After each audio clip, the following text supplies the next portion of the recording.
All right, diving in today, getting our hands a little dirty. Ooh, sounds exciting. It is. We're checking out ornamental metalwork.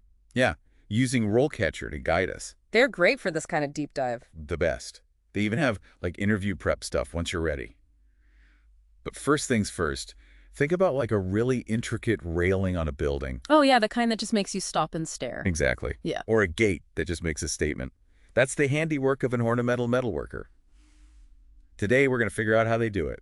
You know, it's funny how we just kind of take that stuff for granted, right? Like, we see a beautiful piece of metalwork, but we don't always think about the skill involved. It's not just welding either. They use these techniques, some of them ancient, like repoussé. Have you heard of that one? Repoussé. Rings a bell. So basically, you're hammering the metal from the back to make a raised design on the front crazy precise. Oh, that sounds intense. And then chasing, that's where you refine it all from the front. Ah, okay, so it's like shaping it from both sides. Exactly. Creating those really crisp details. You see it a lot in jewelry. Oh, right, those really ornate silver pieces. Yeah, it's not just for looks either. Repoussé actually makes the metal stronger. So it's functional too. Totally. Ancient armor, even modern sculpture, it's wild. So there's clearly a deep understanding of metal here. Like, it's a science as much as an art. Oh, absolutely. RoleCatcher was really big on that, knowing your metal properties. You kind of have to, right? You can't treat steel the same way you would copper. That makes sense.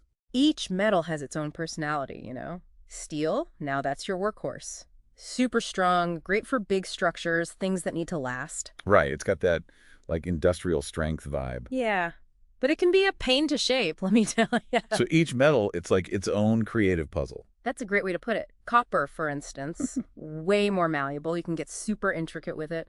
Perfect for those flowing organic designs. But not as tough as steel, I'm guessing. Exactly. Trade-offs, right. Hence the whole knowing your metals thing. Makes total sense.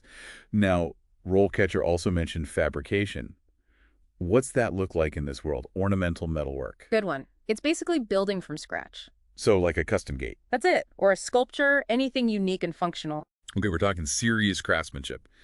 And the work environment, RoleCatcher did not hold back. Think metal shop, machinery, hammering, the works. It's a busy place, lots of energy. Blueprints, problem solving on the fly.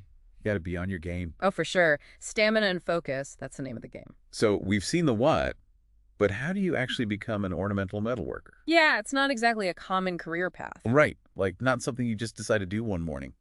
It takes dedication, that's for sure. RoleCatcher breaks it down into stages, which I kind of like. Stages. Yeah, they call them entry-level, junior, skilled, and senior. Makes sense. So entry-level, that's your apprenticeship phase, right? Pretty much learning the basics from the pros. Getting those foundational skills down. Exactly. Starting with the simpler stuff before moving on to, like, you know, repoussé. Right, got to master the basics first.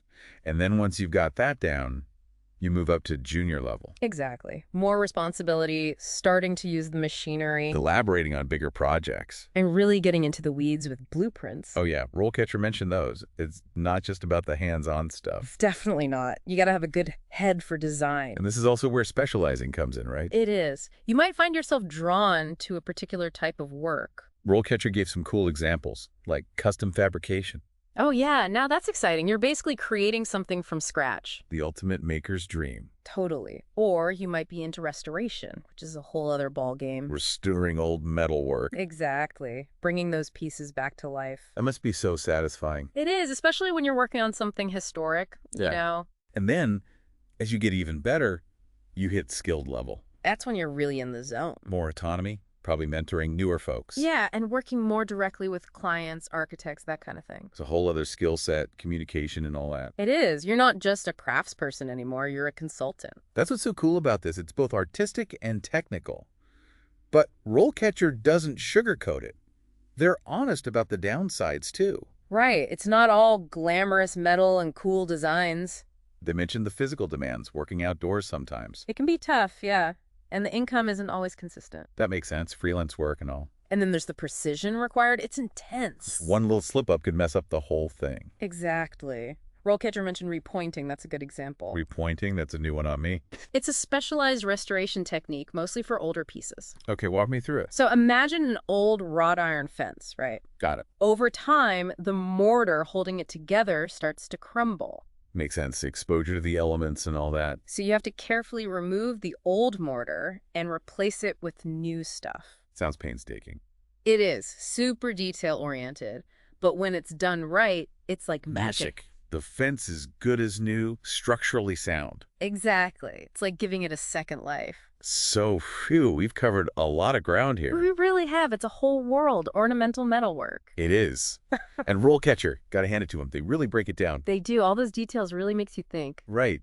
Like after all this, what's your gut feeling? That's a good question. This whole career path, does it speak to you at all? It definitely takes a certain kind of person, that's for sure. Someone who likes to work with their hands, clearly. Yeah, but also that creative spark, turning raw metal into art. Right, and not afraid of a challenge. RoleCatcher did not shy away from that. Not at all. But they also highlighted the rewards, which is important.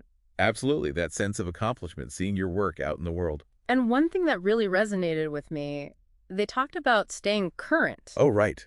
Keeping up with the industry, new techniques, all that. Exactly. Like, technology is changing so fast these days. Even in a field like this, which you might think is pretty traditional. You'd be surprised. RoleCatcher mentioned things like laser cutting.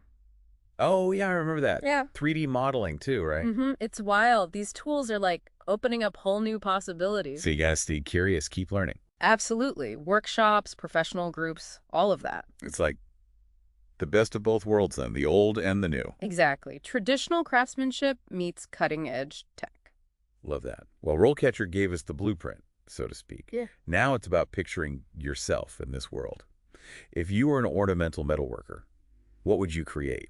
Ooh, good question. Something grand, like a historic restoration. That would be incredible. Or maybe something totally modern, sleek, minimalist. That's the beauty of it. So many options. Exactly. Well, on that note, huge thanks to RoleCatcher for all the insights. And to you, our listeners, thanks for joining us on this metalworking adventure. We'll catch you next time for another deep dive into a fascinating career path.